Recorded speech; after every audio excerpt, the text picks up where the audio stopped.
tužitelj Mandić. Dobro jutro, gospodine predsjedavajući, dobro jutro svima u sudnici. Ukratko, ima jedna stvar na koju treba skrenuti pažnju sucima. Jučer prije početka sudske rasprave optuženi je tužiteljstvu dostavio jedan primjerak svoje najnovije knjige pod naslovom Očerupana haška ćurka Kristina Dal. Ja neću tražiti od tehničara da nam pokažu naslovnicu te knjige zbog toga što je ona uvredljiva, ali ja bih vas zamolio da pogledate naslovnu stranicu knjige, njezine korice i da pogledate malo njezin sadržaj.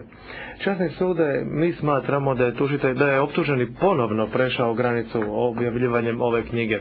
Naime, knjiga, njezina naslovna stranica i sadržaj su uvredljivi i mi smatramo da se radi o namjernom bacanju ljage na dignitet ovoga postupka i to mora prestati sada. U vezi s tim i njegovim stalnim izjavama optuženi se ruga Međunarodnom sudu, sucima, tužiteljstvu, žrtvama, a ruga se i međunarodnoj zajednici u cijelosti. Ovakav bezobrazluk mora prestati i tužiteljstvo mora poduzeti mjere da se ovakvo ponašanje jednom zauvijek zaustavi. A sad bih zamolio na trenutak da prijeđemo na poluzatvorenu sjednicu.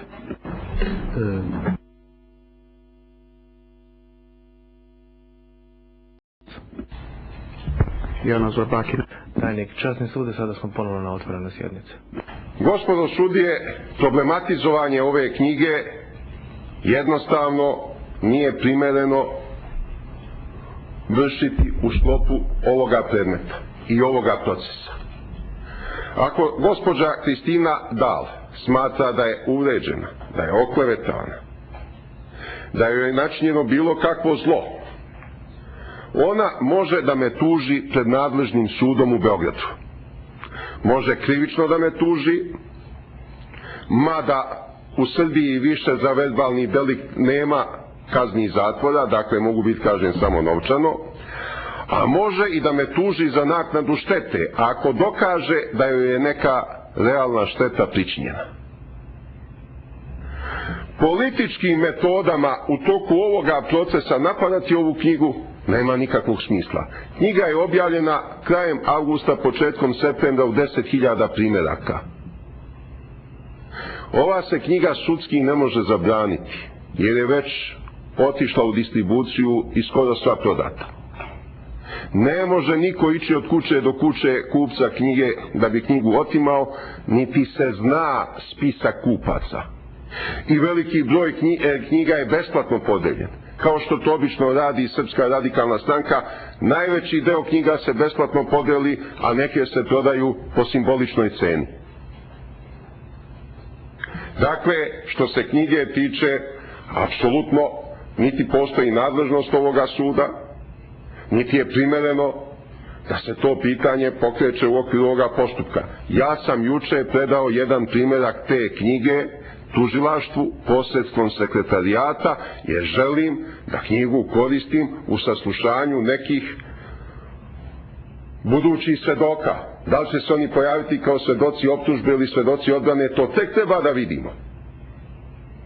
Ali ja sam to lepo juče predao tužilaštvu. Mogao sam ja to predati i u septembru mjesecu, ali nije mi se žurilo. I dobio sam samo jedan primjerak, pa mi je naknadno pristigao drugi primjerak, pa sam tek onda mogao da predam.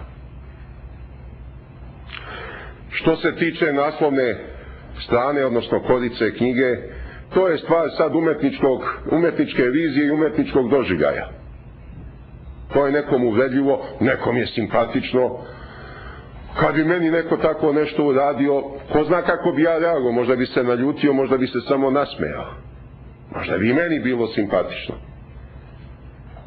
Kako se odnosi lično gospođa Kristina Dal prema toj korici, to ona treba da saopšti i da preduzme odgovarajuće mere ako smatra da je naneta šteta. Ali isključiva nadležnost je suda u Beogradu.